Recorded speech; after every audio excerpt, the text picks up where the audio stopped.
Well, hello everyone. Welcome again. Welcome to the live show. We're back for the US session. I'm sure you guys had an interesting day yesterday with the fundamental news. I'd love to know how many of you were hanging your hats on the news yesterday and how it all went for you. How's it, Rama? How's it, Chris? And how's it, James? Welcome. You guys are here nice and early.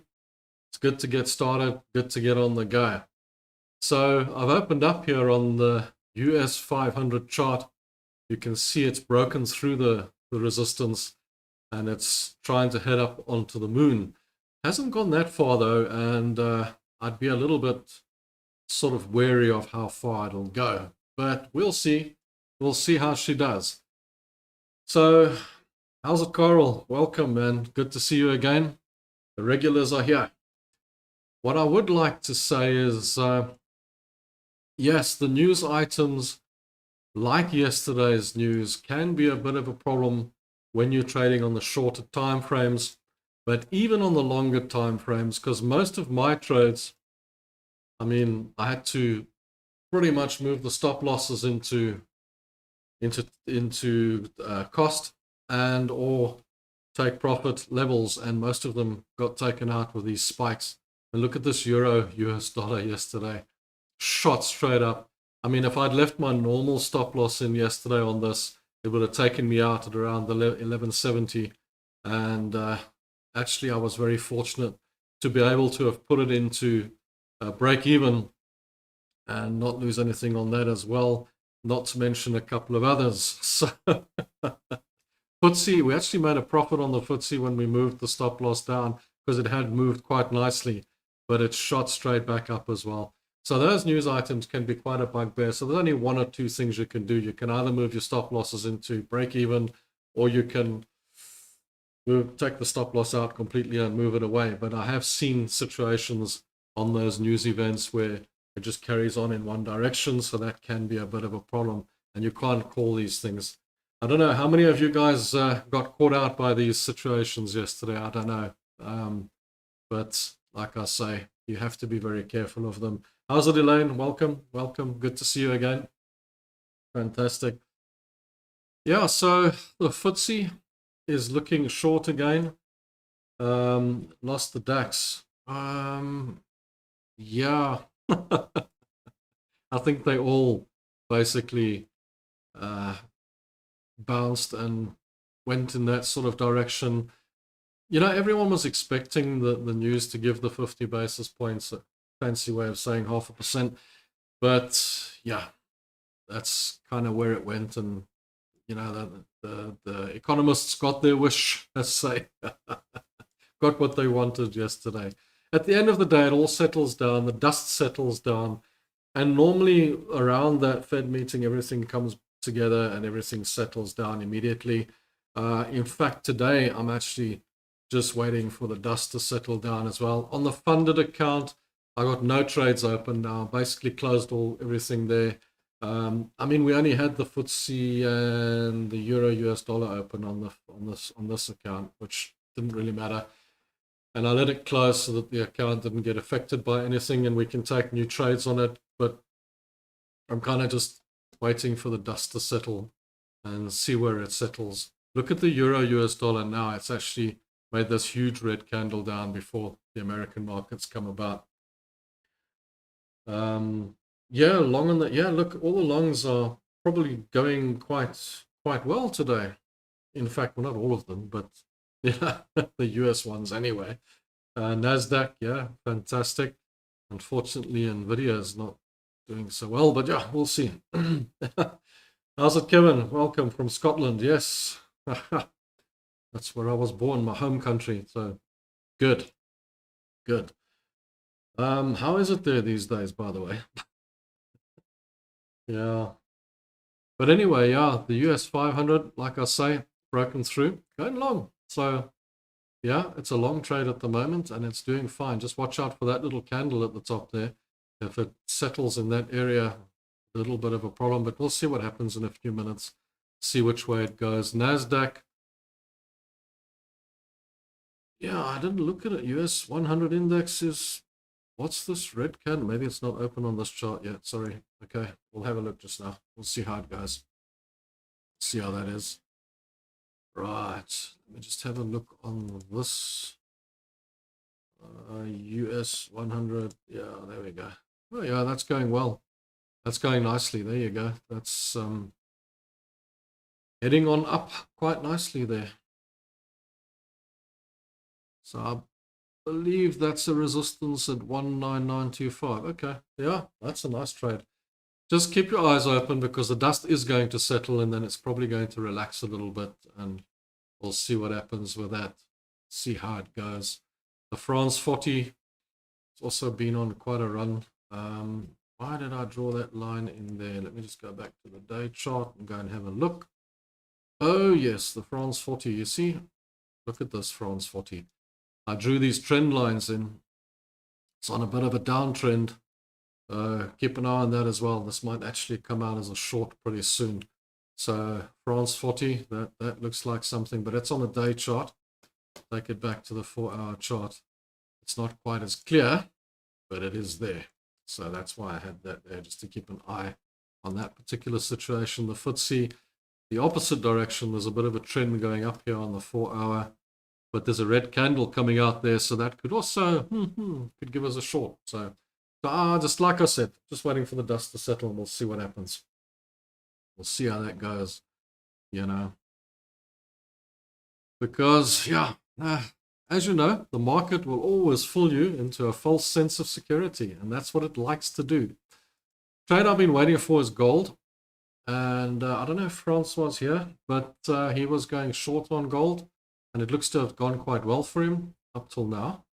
I'm expecting it'll probably get down to this 25.60, 25.55, and then we can get a nice long trade out of it again.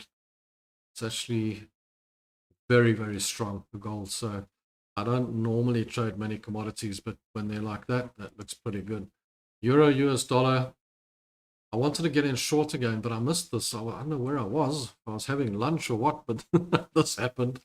So, yeah, I'm hoping it'll just sort of retrace a little bit and we can have another look at it. We'll see how that goes. But that sometimes happens before the open of a market. So that hasn't done much. Great British Pound, US dollar. That's a nasty looking candle. I've got to say, that is a nasty looking candle. That looks pretty short, so we should keep an eye on that as well if that closes that candle. US dollar ZAR is, I'm really waiting for this to turn around and go the other way, because that's just been going down, down, down, down. Really needs to turn around and go the other way.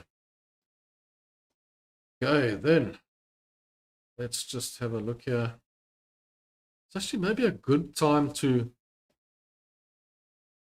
send the ZAR out into dollars, buy some more stock in America while the rand is at this position before it goes the other way again. There's a thought. Might do that.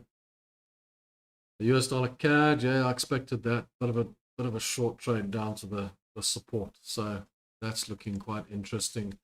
Yep, it's after 3. Not seeing much happening at the moment. Now you see that little, that's a bit of a nasty, that's on the US 500. There might be just a little bit of a relief downwards today, so just watch out for that. After yesterday's excitement, there was a lot of excitement yesterday, but there is the jobs figures today. Have they come out yet? Not really. 12:30 there, so yeah, they would have. I haven't even checked, to be quite honest with you. I'll have a look and see if anybody's got the results. Let me know. Bitcoin is going up. Yeah, I saw that earlier. I was having a look, but I also drew a trend in here as well. Let me see let's just go to the day. I'm going to show you something on Bitcoin that might be of interest to you. And just look at those trend lines. Just sort of drew them in there. And yeah, it just concerns me. If it keeps on breaking upwards here, great stuff. It's looking good. but it does tend to like this trend resistance area. Don't worry about these breaking through here. It's just candle charts that do that. No big deal. But there's very much a possibility that it could break downwards here. And if it does, it could break all the way down to this 48,000 level. It likes to do that. Positive unemployment numbers. Okay, so like I say, I used to hang my hat on the news. I don't anymore. Stopped doing that long ago. But it's always interesting to know what's going on. Oh, yes, I left it on the day chart. Let's put it back on the 4 hours. Okay, let's see what we've got here. Looking for a short trade there. How's it, Andrew? Yeah, thanks for the information. Oh, great stuff, man. Okay. They always seem to be about the same. The dust always settles, always comes back to the same thing at the end of the day. So people hang their hats on little things, and at the end of the day, it's all about the country's reserves and its economy and its inflation and all the rest of it. So, you know, every week they have these results, but once in a while you get that Fed meeting like last night, and you get that interest rate cut, and that can affect your trades in a really big way. And that's why I say before something like that, that's why actually funded trader markets, I heard, they don't allow you to trade during those events. And it's for that particular purpose, because what you find yourself doing, traders, what they'll do is they'll see it going against them, and then they'll sell, and then they'll see it going back in their favor, and then they'll buy it, and then it'll go the other way again. And it can be quite crazy. So it's best to actually stay out of the markets when these events occur as much as possible. Don't try and call these things, because you never can. You can never call these things. Trust me, I've tried. It's not that easy. It's basically like playing roulette. It's basically like throwing the money on the table and taking a wild bet. You just don't know what's going to happen. And even if it looks like it's going in that direction, you think, oh, that's the direction to take, and you buy into the run, and then it shoots against you. It always does that. It's just very, very difficult.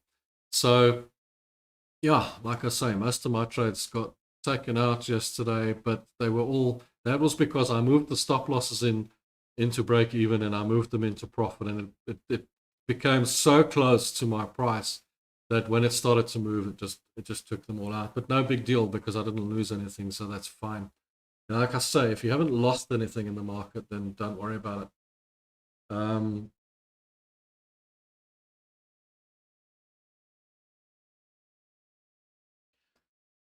The VIX. Okay, let's just see. You know, it's probably moved on to the new instrument, because the instruments are in futures, and it depends which broker you're trading with, James. I wouldn't worry too much about that. It's effectively what happens is they have to sell out all the trades and buy all the trades back. So there's movement in the market. And whenever you get these changeovers in instruments, or in these geared trading markets, because these markets are made for you, you know, then they have to sell everything out and buy everything back in again, and create a new instrument, a new date, so new futures, or whatever the case. So that's all it is. Well done, Kevin. Well done. That's amazing. Okay, just don't get overconfident now, but well done. That's really good. I'm really pleased that you did that. That's and on your first trade. So yeah, okay, that's actually amazing. What did you do, Kevin? Did you trade on the news, or was it euro, US dollar? Because I know that you did better than me. I made nothing on it, because I was in profit, and I moved my stop loss to break even, and it took my stop loss out at break even. But then I'm very slow to take my profits. I could have taken profit, and I didn't. Yeah, but I really should have. I should have taken the profit when it was there, at least, but I didn't. Yeah, okay, that's just me. I do that. But well done, Kevin. That's fantastic news. I'm really glad. Really glad. James, looking at IG. Yeah, go for it. IG is good. Are you in the UK, James? Or um, you can in South Africa. I have dealt with them in South Africa as well, but I had a problem with the international stuff. They were struggling with moving the money and had some kind of complaint with regards to that the amount of money. And so I just do it through Purple Capital, which is fine for me. Andrew, yeah, how's it, Andrew? I'm glad to have you on board, and thanks for the thing on the live stream. Yeah, no, fantastic. I never thought I'd be live streaming, to be perfectly honest. And yeah, I'm getting the hang of it now. I think I'm sure we'll get better in the future with all the videos, and I'm sure we'll get better with all the live streams, and we'll improve them and make them as entertaining as possible for you guys, and make it as much fun as possible. I'm starting to enjoy the YouTube journey as much as I enjoy the trading journey. So amazing, actually. Never thought I would, actually. Yes, UK. Yeah, okay.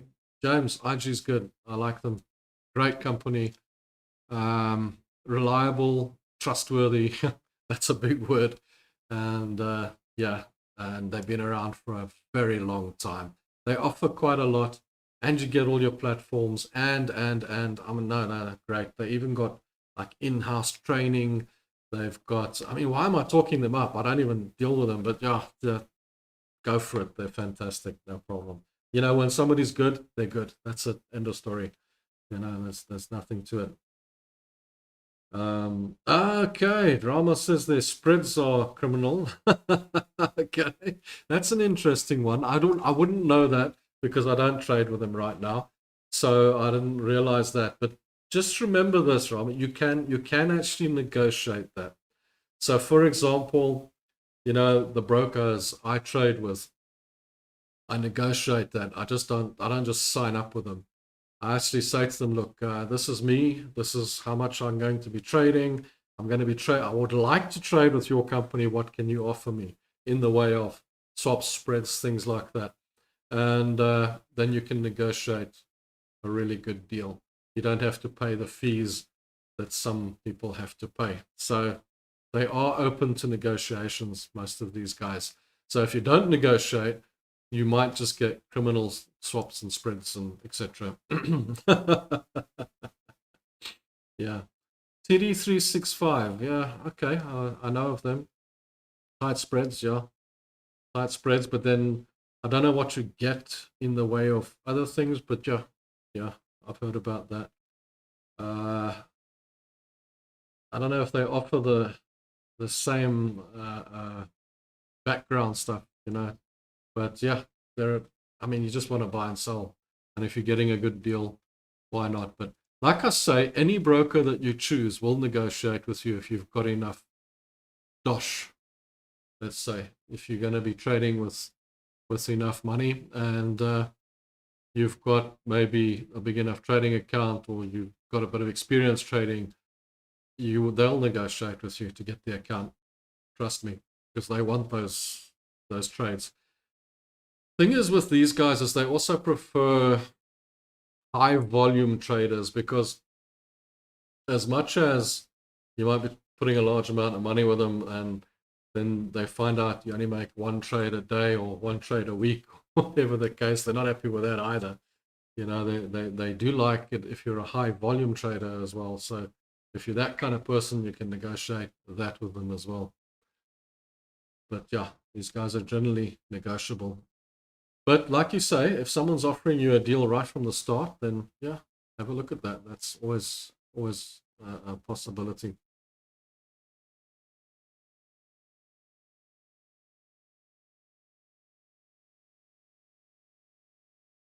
Gold turning long already? It's a bit early, isn't it? Yeah, it's a little tail. I'm actually seriously waiting, Doug, for them to get down to this sort of level here. I think it might be a bit early. I think it might be a bit early. I don't know. It could go, and it is strong, eh? It is so strong, but the risk to reward, I'm waiting for a little bit of a level down here, maybe the 2560, just to get us going. That might be a little bit early. Maybe on the lower time frame you could grab it, but 1 hour candle. Okay, yeah, have a look and see. How are we looking on the 1 hour with gold? Let's see. Yeah, okay. Just, yeah, all right, watch the candle and see what it does. See what it does. What have we got here? We've got a gap. Yeah, there's a gap here. Yeah, you could be right. Yeah, there could be a trade here. Let me know if it closes. Let me know if that gap closes. I mean, that candle closes. That looks pretty decent. Oops, that's moving around. Don't want to move that around. Let's just see. Okay. All right, so gold might be on the move a bit early.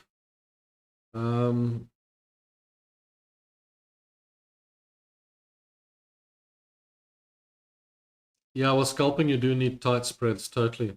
Low commissions, yeah, be careful of the zero commissions because they might have an ulterior motive. You must remember a broker doesn't trade unless they're making money, so they must be making money from you somewhere. So just check that out. Zero commissions, I've seen a few of those around, and there's usually some ulterior motive that goes with that as well. But low commissions you can get. I do get low commissions like 0.1 and stuff like that for the guys, and you just got to negotiate it and then you'll get it. The spreads, the tighter the spreads, the better. You know, when we first started trading 30 years ago, you wouldn't believe it. Our spreads were like 7 points. It was crazy. And these days you can get spreads like 2 or 3 points. It's so much better than what it was in the old days. But yeah, and they're quite negotiable on that as well. Very, very negotiable. So just look around and see who offers the best.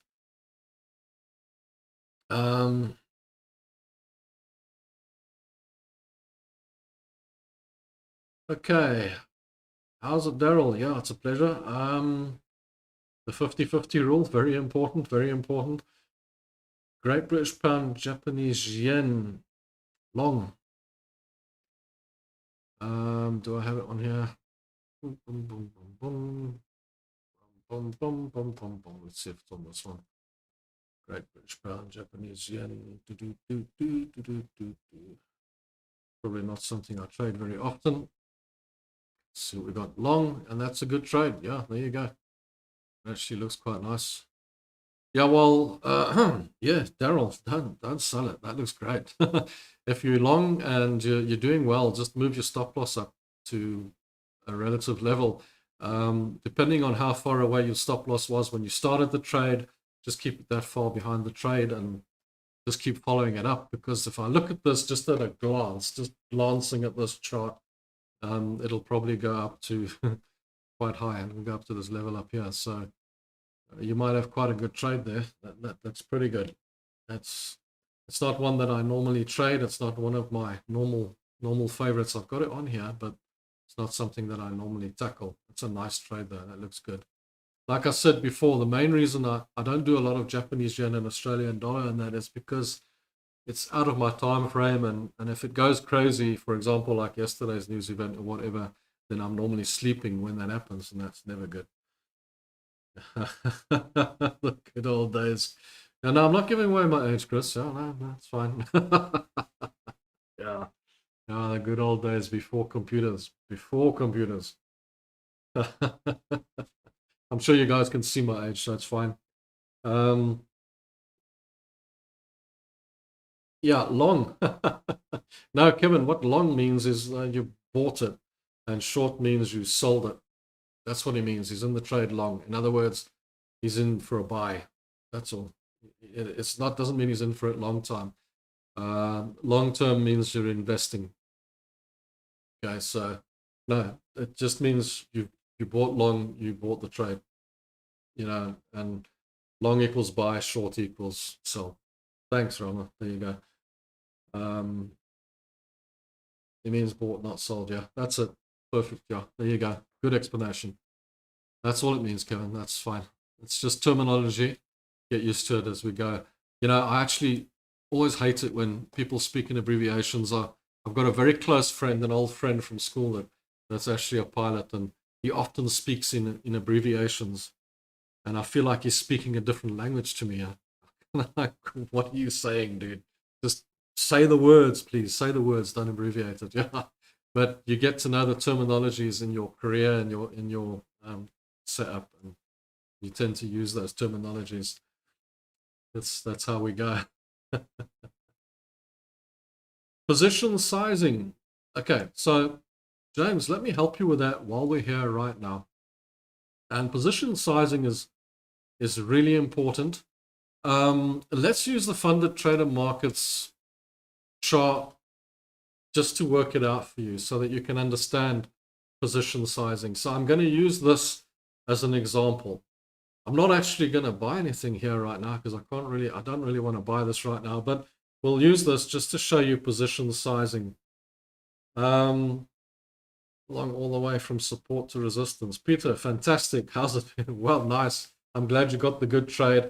And gold is really paying off at the moment. I mean, I think gold's made all of us quite a lot of money this this season.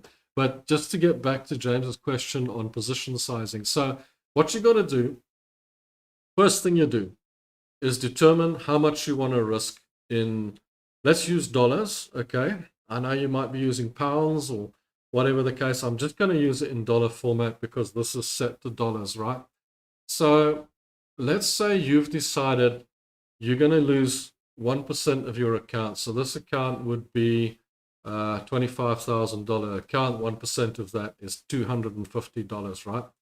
So on every single trade you take, you're going to lose $250. That's it. End of story. Now you work your trade back. So what you're going to do is you're going to go into, I don't even know what the position sizing is on Great British Pound Japanese yen because it's not something that I trade on a daily basis. But you might want to trade it because you live in the UK and in any event, and it's important. So what you got to do, there are little products out there like MyFX and that sort of thing where you can actually work this out for you, the trade sizes and that.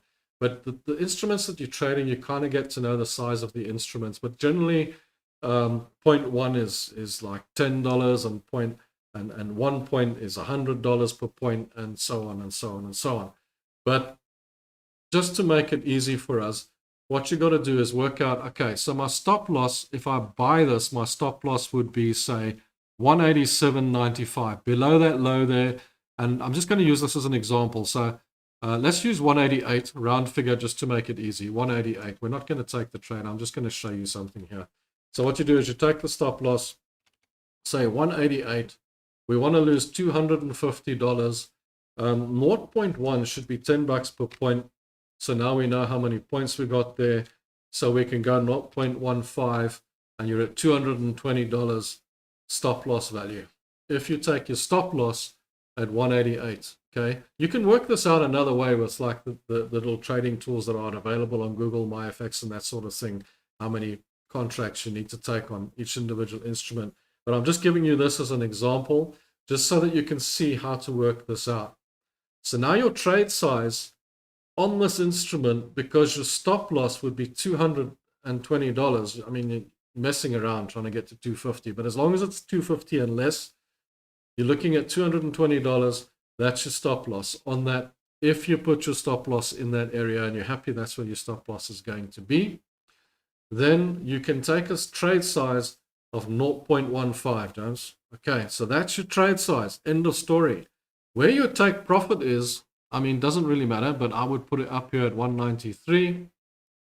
Okay, so my take profit would be at 193, and that would give me effectively a $318 profit if we win the trade, and a $200 loss if we lost the trade. The risk to reward ratio on this particular trade wouldn't be to my advantage. I'd rather look for another trade, but that's how you would work out your trade size. Don't choose your trade size first. Choose your dollar loss amount first, and then work out your stop loss, and then work out the size of your trade according to your stop loss. That's how big your trade should be in the story. And then the profit will work itself out as far as your risk to reward ratio goes. Okay. I could take this trade, but the risk to reward is not there, so I'm not going to bother. We'll look for something else. Okay, so does that make sense to you, James? Yeah. Okay, good. Fantastic. That helps. Um, yeah, Forex trade size calculators. Just go to MyFX. I think if I go in here, MyFX, I think there is stuff here that position size calculator. You see there it is. So you get MyFX book. Okay, that's free. You don't have to sign in or sign up. Just continue there, and you can just work out the size of your trade here. And it's quite easy, really. You just choose the currency pair, choose the account currency, choose the account size. You have to fill it all in. Account risk ratio 1%. Stop loss pips. I'm not sure how many that was actually. 188 to 190. What was it 20? So let's just say 20 and just say calculate. And then it'll tell you you can 1.25 lots on that, whatever the case.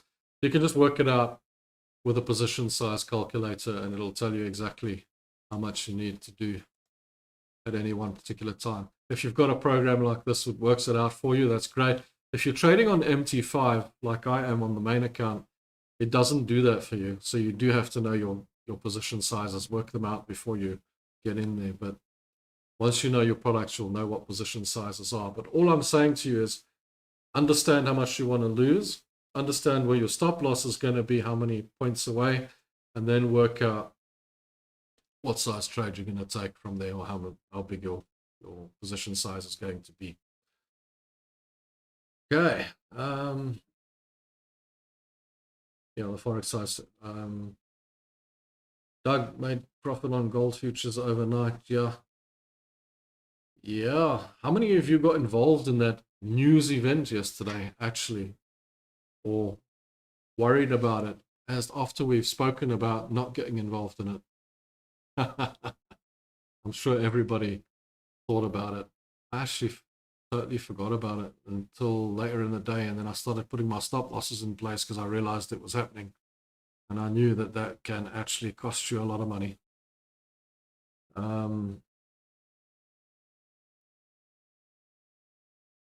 Yeah, I actually don't know trading 212 that well.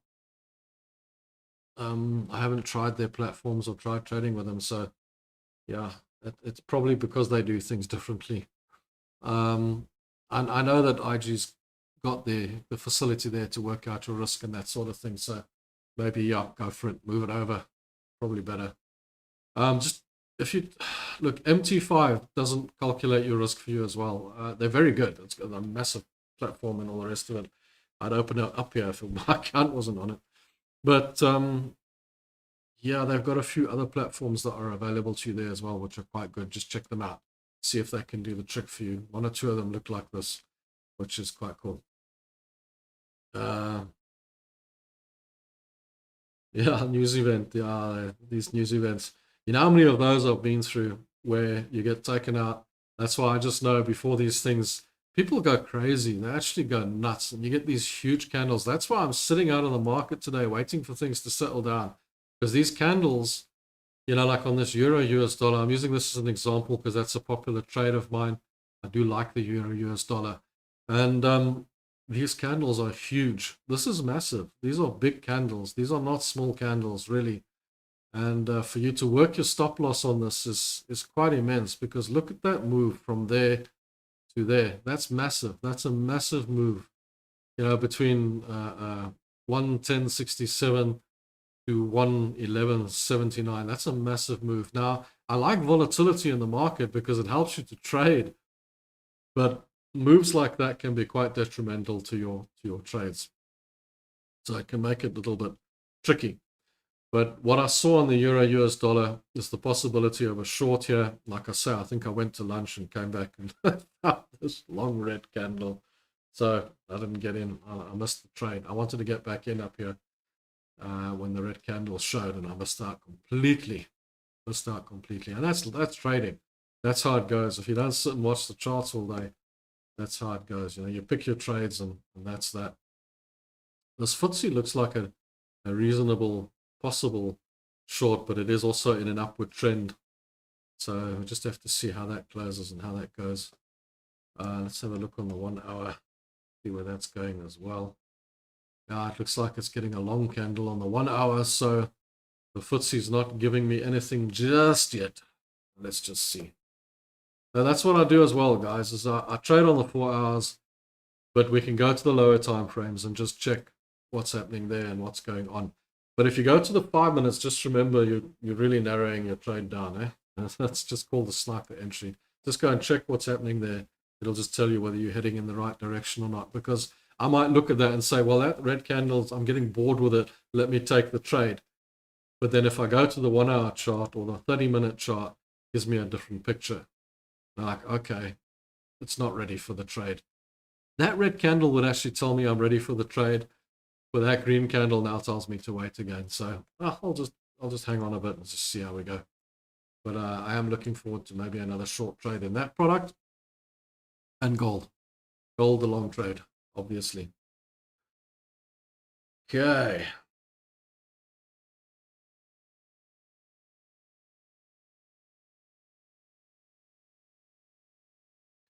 Huge gap on natural gas.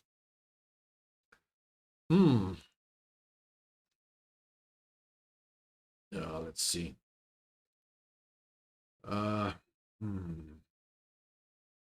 Let's see if it comes up like this. Not something I normally. Let's see which one's the best one to look at. Gap on which time frame? Louis, which time frame are you on? Just let me know. So this is the 4 hour. Just looking here, there's no gap there. Boom, boom, nothing there. I'm not really seeing anything here unless I got a different chart to you. Not seeing it.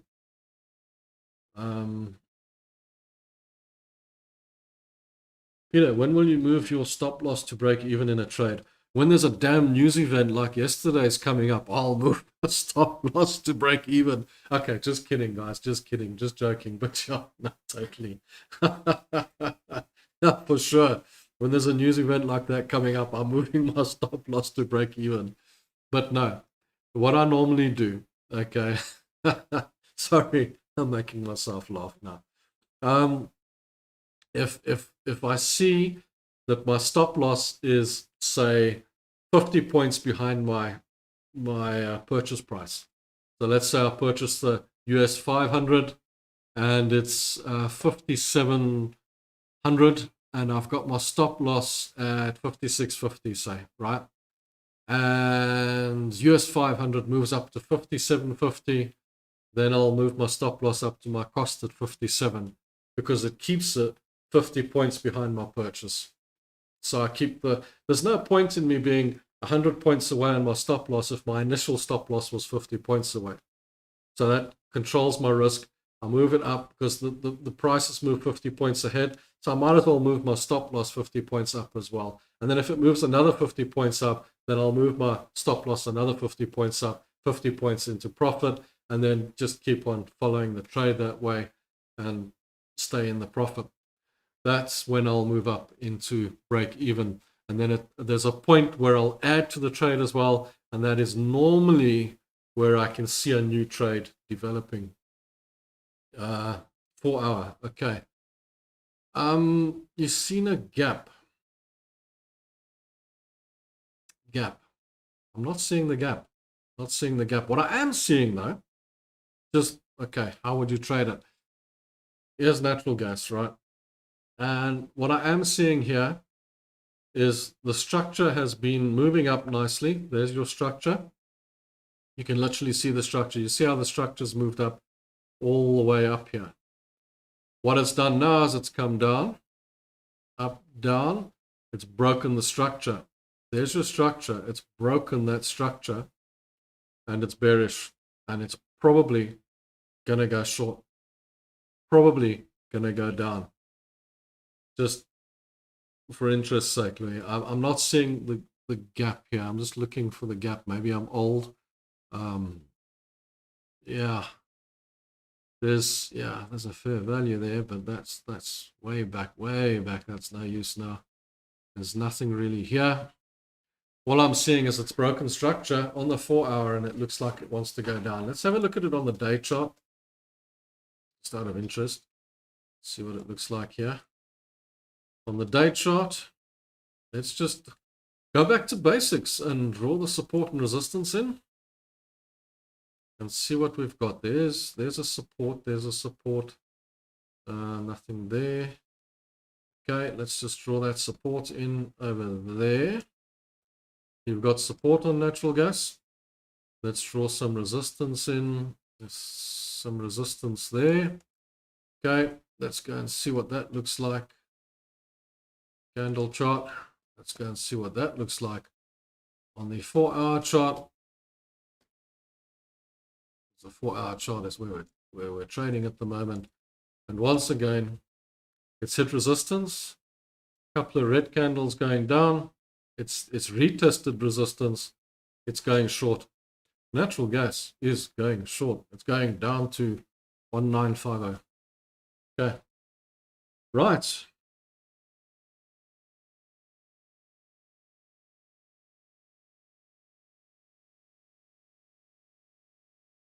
Okay. This is the 4-hour.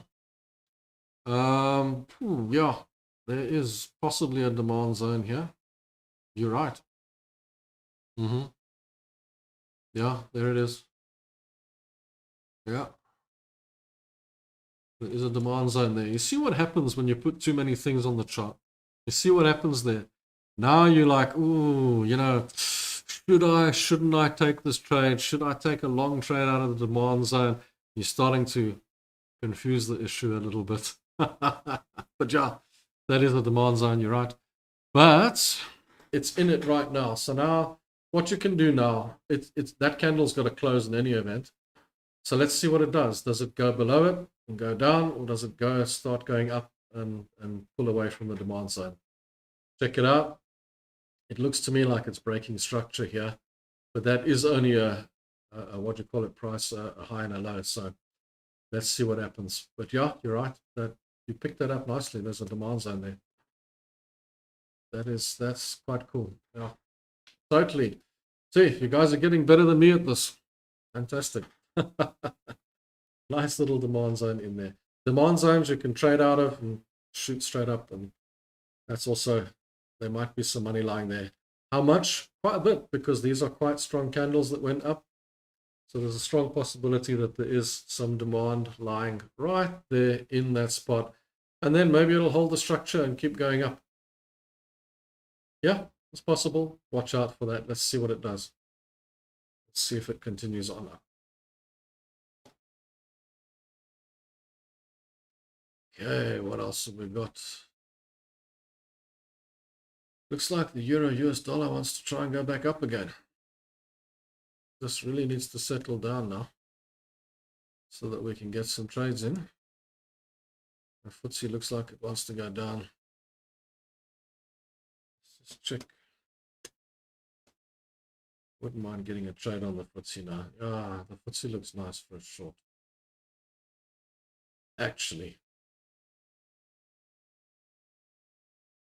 if you look at the 1-hour trade, it looks like a pretty nice short.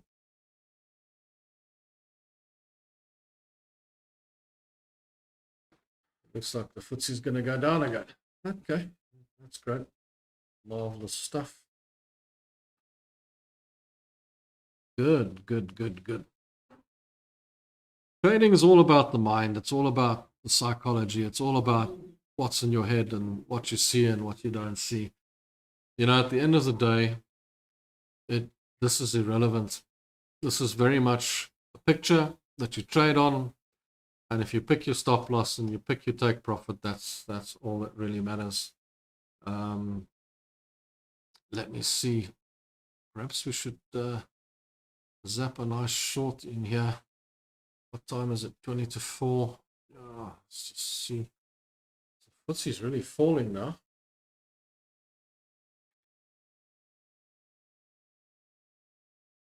missed that trade as well.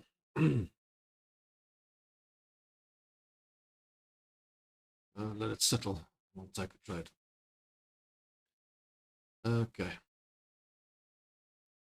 Let's take a trade on the funded trader. Where's the FTSE? What's that? The UK 100, eh? Yeah. Right, let's have a look. New order. What are we risking? 250, eh? Okay. Stop loss. Where are we putting the stop loss if we take this trade? 84.35. That's a big stop loss, man. Sure. Okay. $10 a point. 0.1, 0.2. Yeah, 0.2 is fine. 262. So I'm going a little bit over the 250 there. Take profit down here at 81.66, 81. Let's go with 81.80. Okay, let's see if that works out. 81.80. Yeah, it's a profit nonetheless. And the price is 83.35. All right, I'm going to take a short on that and we'll see where we come out. Fantastic stuff. Good show. That was fun. Okay. Yeah.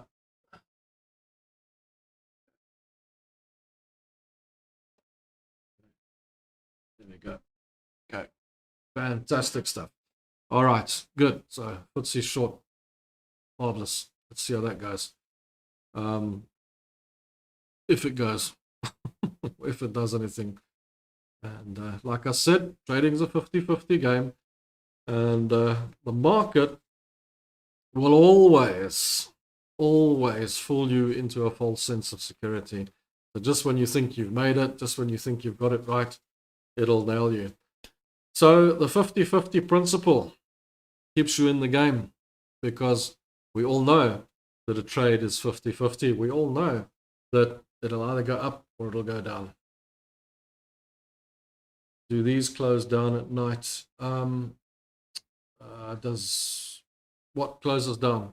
Nothing closes down. Well, everything closes down, but for example, the currencies will stay open on my side till about 11 at night, and then they'll close, and then they'll open at 1 o'clock in the morning again, or 1 minute past 12. That sort of thing. So they close for about an hour.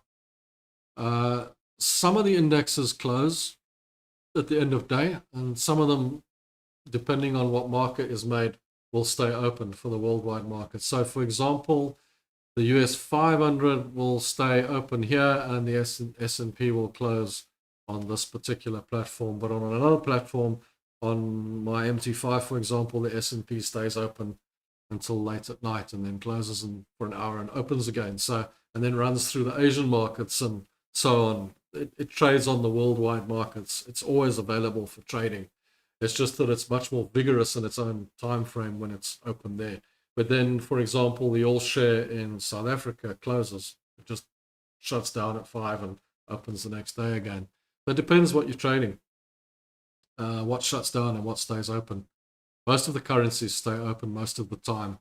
They shut down for about an hour, depending what time it is on your side of the world and that sort of thing. So that just like depends. So yeah, do these close down at night? Yeah, some of them not long, some of them totally. It really does depend what you're trading. The FTSE is, yeah, it'll close down. It does, yeah.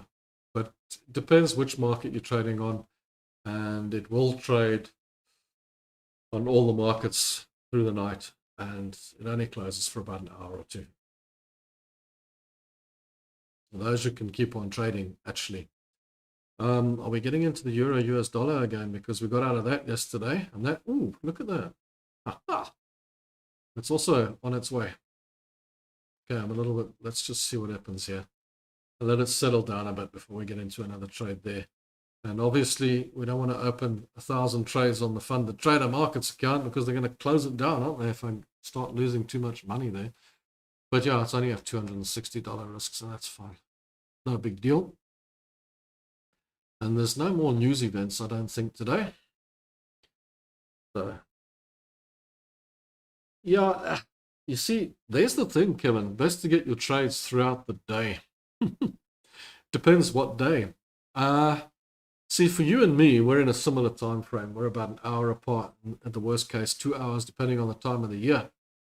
So we know that we're trading the European sessions, and we're trading, like in my case, South African sessions as well.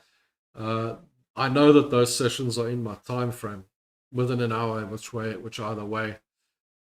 But the US session, that's why I'm opening now with this video, is because this is the open of the US session. So everyone in the USA is effectively only starting now, only waking up now, only getting into their trading day now. And they're going to be trading way into the night tonight when you and I are watching football. So watching some Champions League or whatever the case.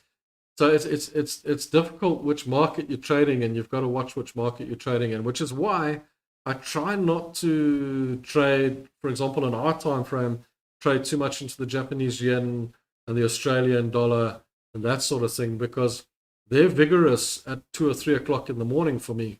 And I'm not going to be awake then trying to watch out what's happening with news events in Australia, news events in Japan or China or whatever the case. So what I tend to do is I'll only trade those on a very wide perspective, on a very big macro perspective. So if I see a trade in the Japanese yen, for example, I'll look at the size of the perspective that I can put a trade in, where I know if there's a news event or something happens in Japan, that it's not going to take my trade out too quickly or whatever the case. So my trade sizes will be a lot smaller if I trade in those areas than if I trade in, for example, Europe. So what I would do is, instead of taking a $250 risk on the US dollar Japanese yen, I'd maybe take, if I do take that risk, I'll make it very wide. Otherwise, I'll just take a $150 risk or something like that, if it was that fund trader account. And on the other account, whatever risk I'm taking there, depending on the size of the account. What I like to do with an account, with a cash account, is not leave all your money in the account. So for example, keep your cash in your bank, in your own bank, where you get interest on the money and all the rest of it, because you're not trading with all of it. And then I'll put, say, $100,000 in a trading account, and then you can use that money to trade with. And then in every trade on that, I'll risk maybe 1,000, and knowing that you can take 10 trades and then you're still covered with all the gearing, and it's an easy trade. And if it builds up, then you can take that money out and put it back in your bank account again. Leave your bank account on the side. Don't leave all your money with the brokers. Don't put all your money with the brokers. Don't give them all your money, because brokers can disappear overnight. Just remember that. Even if they've been around for a long time, they can disappear overnight. Even if you're doing funded trading, let's say you're doing funded trading, you've passed all the things and you've got a funded account and you want to withdraw money. With all the stuff that's going around at the moment and people talking about not getting paid and what have you, if I've got flipping $200 lying in a funded trader account, you know what? I'll withdraw it just to see if they'll send me the money. You know, how do I decide which trades have the best setups to use any scanners or sorts? No, I don't. What I do is, you see this? These are maybe my favorites, okay? My scanner is my eyes. I look at the charts. So what I'll do is I'll just go through the charts and I'll see in the morning what it looks like, which way it's going. You know, I know the VIX, I just know that I need to trade there on 15. France 40, I just look at it. Then I go down. My shares, yeah, that's different. Gold, you know, and I just go down. There's the currencies, just go down, looking at them, scanning them. And I just know that I've put my setups in place. I've put my support and resistance in long ago. You know how I put my support and resistance in, right? I hope all of you know how I put my support and resistance in by now. And that's already there. So I know where the trade is, and I know what's going on, and it'll normally stay in place for the week. And over the weekend, I'll just set them up again, or on a Monday morning, depending on the situation. So what I'll do, I'll get to my desk in the morning and I'll just go through the trades. and I'll see what the trades look like in the morning for the day, and then I'll just pick my setups. Once I've picked my setups, I've picked them, you know. For example, today I knew that I'm looking for a long on gold. I'm looking for another short on the FTSE because I was short on the FTSE yesterday. I made money out of it. And I'm looking for another short on the Euro US dollar. And these are the trades I'm looking for. I know I'm looking for them because I've already looked at the setups in the morning. So I don't have a scanner or anything like that. Use your mind as the scanner. Learn to do it yourself, because if you rely on something else, it's going to hurt you in the long run, because it's going to mess you up. The more you can spot the markets with your eye really quickly, the better it's going to be for you in the long run, because the quicker you can identify something by just looking at it, the quicker you'll take the trade, the quicker you'll understand the trade. So no, don't use scanners. The ES chart is the same as this US 500 chart. It's exactly the same. So we can put ES in here, but this is the same. Should be exactly the same. Let me just type it in here. ES money S&D futures. Oh, that's slightly different. Okay. Is it that different? Surely not. I suppose it depends which broker you've got it with. You know. But yeah, okay, it looks slightly different. But it's very much based. Okay, so you just got a different price here for some reason. But it's very much based on the US 500. And the US 500, I know the US 500 well. So I'm just going to use the US 500. And do yourself a favor. If you're trading the ES, look at the US 500, because that's what it's based on. And for the S&P, because this is a solid chart, and that gap that I just saw on the ES doesn't exist on the US 500, on the S&P. This gap doesn't exist there. That is a worry for me. I don't know where that comes from or why that's there. The brokers have put it there or what's going on, but that's not a real gap. And I've always said to you, it's not about charts, it's not about candles, it's about real people trading the markets in the background. So I'm a little bit concerned about that gap there. That said, a market always comes back and fills the gap, eh? Always comes back and fills the gap. Somewhere down the line, it'll fill that gap. But what I would rather do in a situation like this, I'd rather look at the US 500 and see what's happening here, because there you can get your clear what was a resistance and now has become a support. This will come back to retest.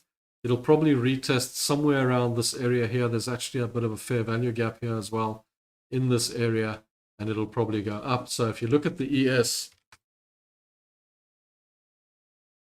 you'll see here that gap is probably around the 57.30.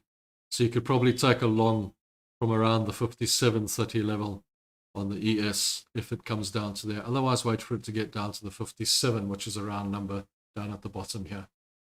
So just do yourself a favor and trade between the two. I'm not a big fan of ES mini futures because most brokers will offer you smaller trades on these items. Yeah, Kevin, ES is S&P mini futures. Look here. So yeah, E-money S&P 500 futures. What it is some brokers, you see like this broker, this funded trader markets, right? They allow me to take 0.1 of a trade, 0.2 of a trade on this funded account, right? So we can take 0.2 of a trade, for example, and that's fine.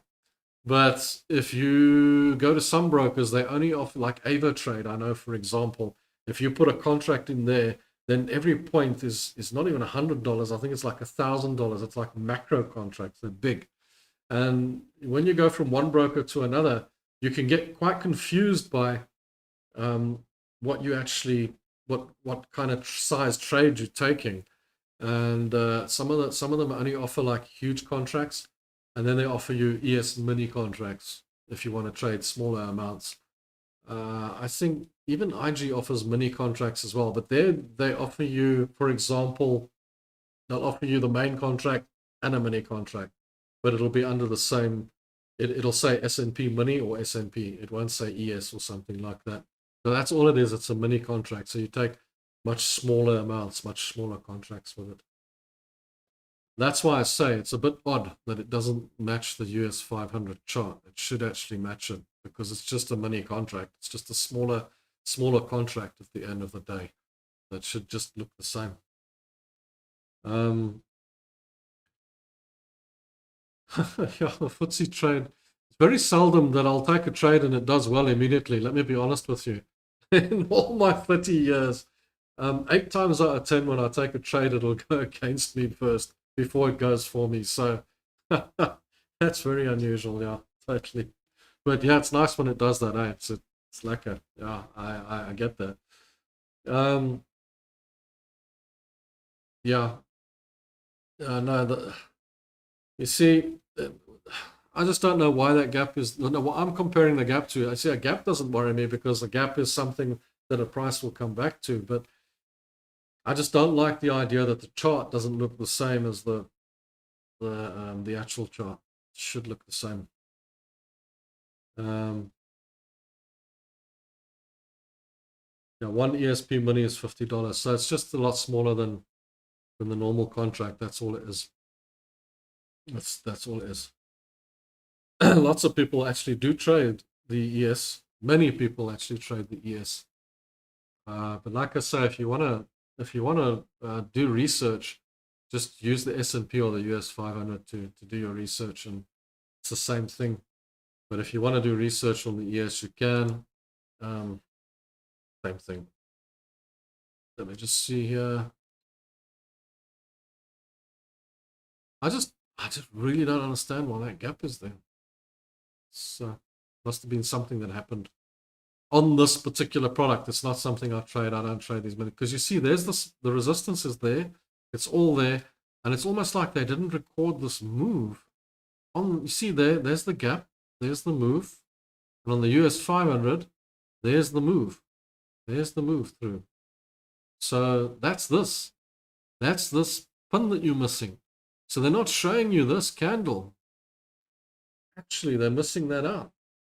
They're leaving this whole move out here, which is weird. Okay. That's, I guess, what happens when you have markets that are made in the background.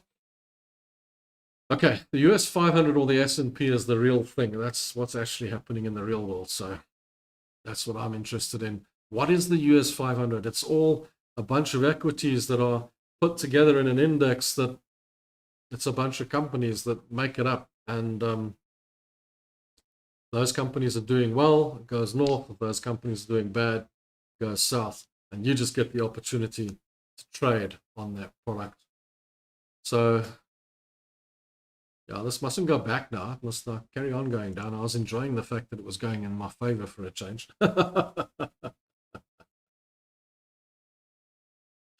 Yeah. Okay, so Kevin, you got the same gap. Yeah, so okay, so that gap is there. I don't know why that gap is there. Because, I mean, effectively, you can all see that we had our resistance there. It broke through the resistance. There's the pin and the big move, and off she goes. It's a bit like gold. What gold did as well. Gold also shot through, broke through, and went up on the resistance, and that's what you expect. Who's got the gold trade short still? Somebody still out there with a short gold trade? Or long? I don't know. I'm still waiting for my long here. Okay. No, you see, what tends to happen with these indexes is here's an interesting thing. A lot of the markets around the world tend to follow the US 500 or the S&P or Wall Street for reasons that it's the powerful economy. It's the most powerful economy in the world, and that sort of thing. So what you tend to find is, no matter what you do, is these other indexes tend to sometimes follow the US 500 a little bit. That's why it looks the same sometimes. Looks like the 1 hour gold candle is closing bearish. Looks like a deeper pullback coming in gold, and that's what we were waiting for. Yeah, we're waiting for the gold to come down to here. So At the deeper pullback, I think 25.60, 25.55, and we've got a long trade coming, which should be great. So yeah, no problem with the gold. I think it'll work out just fine. Let's just go to the 1 hour and just have a look here. 1 hour. Yeah, no, look, it hasn't closed and it's bouncing around. It's an undecided candle at the moment. If you get a candle with a long wick on the bottom and a long wick on the top, those are all the buyers and those are all the sellers, okay, top and bottom. And then in the middle, that's your price situation. And if it just finishes in the middle there, that's an undecided candle. In other words, it can go either way. Nobody really knows which way it's going. That means everybody who's trading gold right now is kind of undecided about which way the price is going to go. And in the hour, that is, in the hour chart. So that's what that's all about. But then if you go to the 4 hour chart, pretty much the sellers are in control. There's a few buyers that have come back, a few sellers that got out here, but the sellers are pretty much in control there. So very good chance that that is going to continue on short. This is very much the sellers are in control here on the euro US dollar. But I'm just a bit concerned that it's going to bounce off this. Because you see, this is a trend resistance. Now what happens is when it breaks through a trend resistance and it comes back to it, it kind of acts like a support. So this now starts to act like a support rather than a resistance, and it can bounce back up off of that. So that's what you've got to watch out for. If you had a trend like this, a trend, and you had a trend resistance, it breaks through the trend resistance. When it comes back, acts like a support and goes back up. But as we all know, trading is a 50-50. We don't really know which way it's going to go.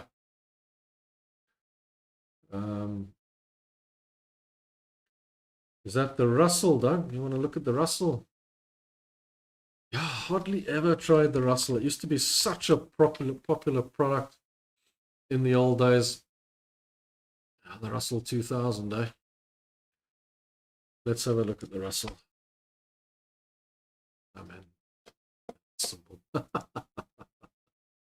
There. Give me that one. Okay. Let's see. Is this what your chart looks like? Okay. You know, the Russell will also pretty much very closely resemble.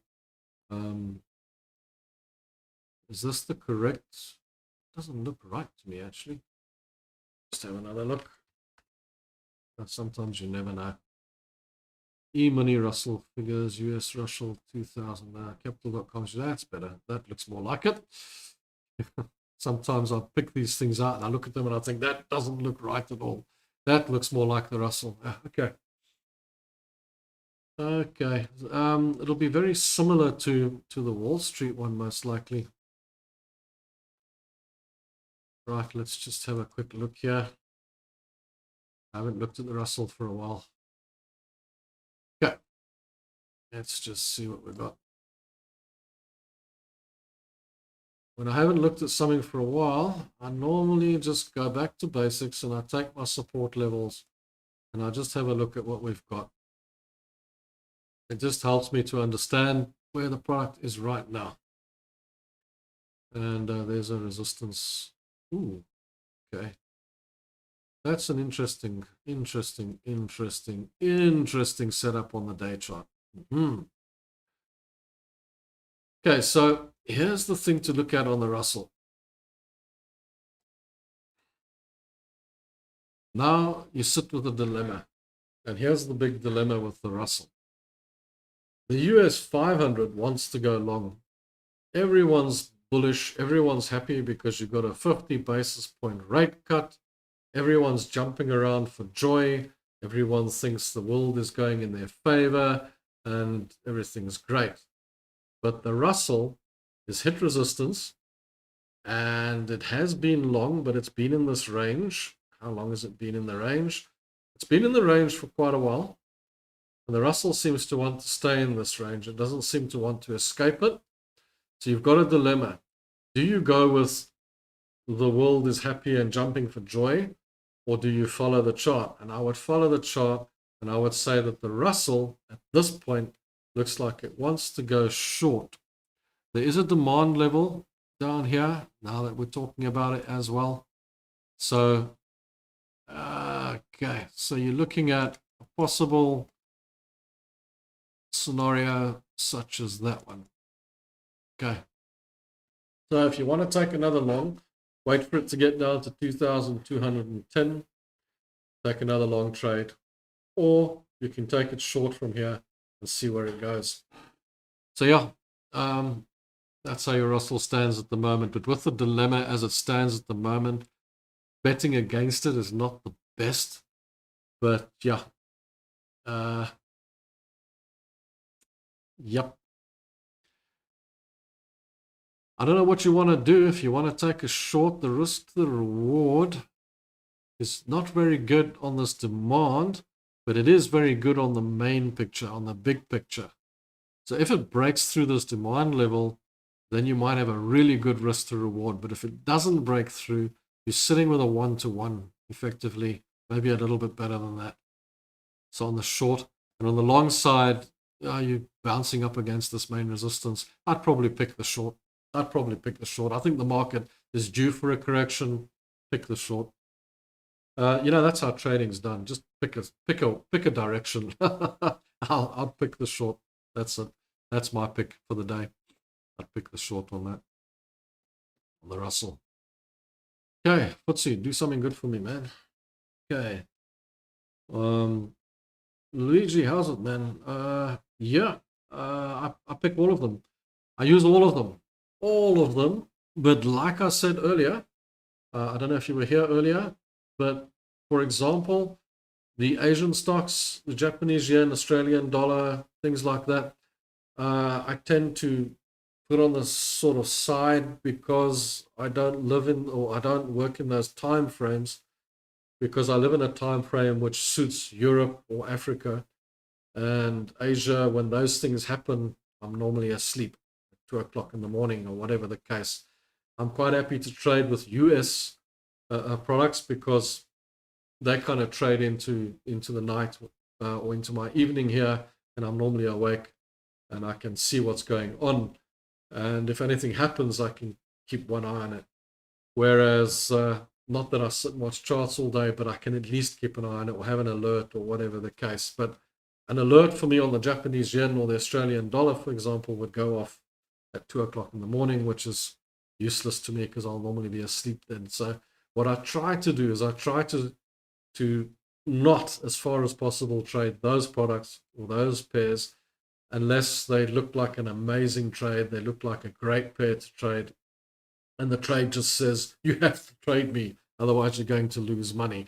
So yeah, I'll take a trade on that if it's there. But otherwise, I prefer to stay with the currencies that are in my time zone. So if you're trading, that's what I always recommend to people. If you're trading Forex, then trade on the currencies that are within your time zone. For example, I don't trade the China index at all. At all. I will trade on the Nikkei because it's not a major problem. And I'll have a wide 4 hour, I'll position trade it and I'll leave a trade in and I'll take a chance. But I mean, I won't even look at the Australian index. I won't even look at the Chinese thing. No, I stay away because it just happens when I'm asleep, and there's just no point.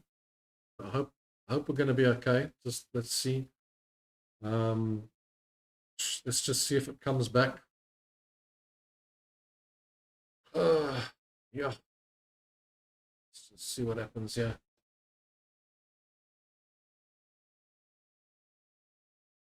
Okay, it's back.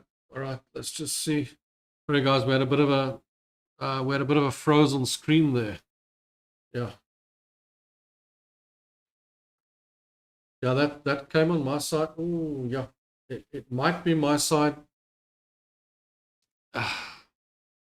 Yeah, might be a bit of a technical problem here.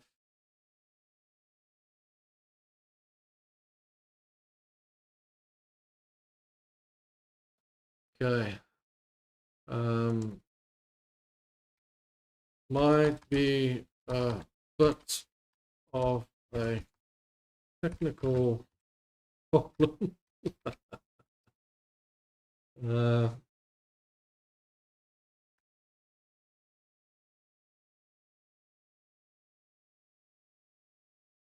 Okay. All right, let's just see what happens here. Let's just see what happens. Okay.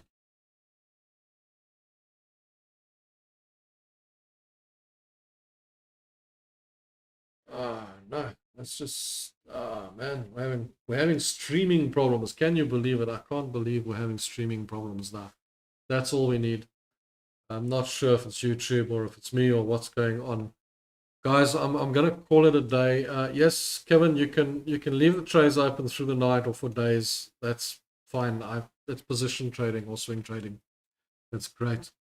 I'm not sure if this stream is going to come back and start working.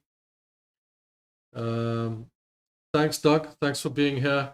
Look, I'm going to call it a day because we're having streaming problems as well.